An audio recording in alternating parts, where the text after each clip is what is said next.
ఇక ఏలూరు జిల్లాలో scrub typhus గురించి మరిన్ని వివరాలు మా ప్రతినిధి రాంబాబు అందిస్తారు.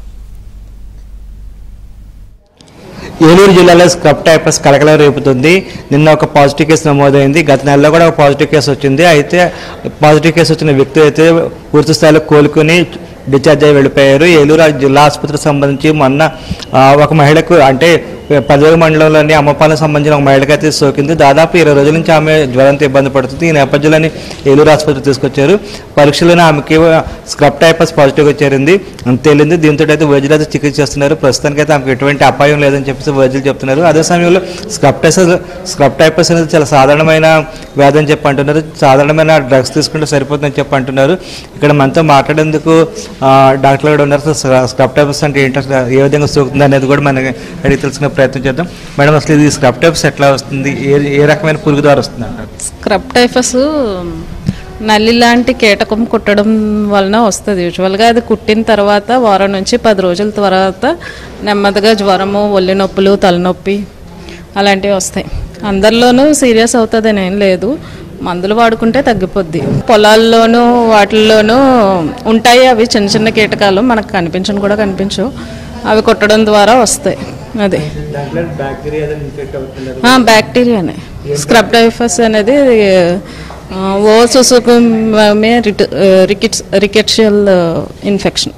యాంటీబయాటిక్ యూజువల్గా డాక్సిసైక్లిన్ అనే యాంటీబయాటిక్ పెడతాము. దానివల్ల క్యూర్ అవుతుంది. ఇంక్యుబేషన్ పీరియడ్ అంటే యూజువల్గా కీటకం కుట్టిన తర్వాత వారం రోజుల నుంచి 10 రోజుల తర్వాత జ్వరంలా వస్తుంది.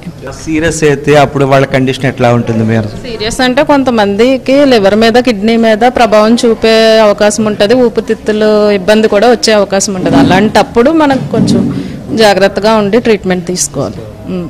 ఇప్పుడు వెస్ట్ గోదావరి జిల్లా లేదా ఏలూరు జిల్లాకు సంబంధించి ఎటువంటి మన ప్రికాషన్స్ తీసుకుంటే అవకాశం ఇది రాకుండా కుట్టే అవకాశం ఉండదు అంటారు?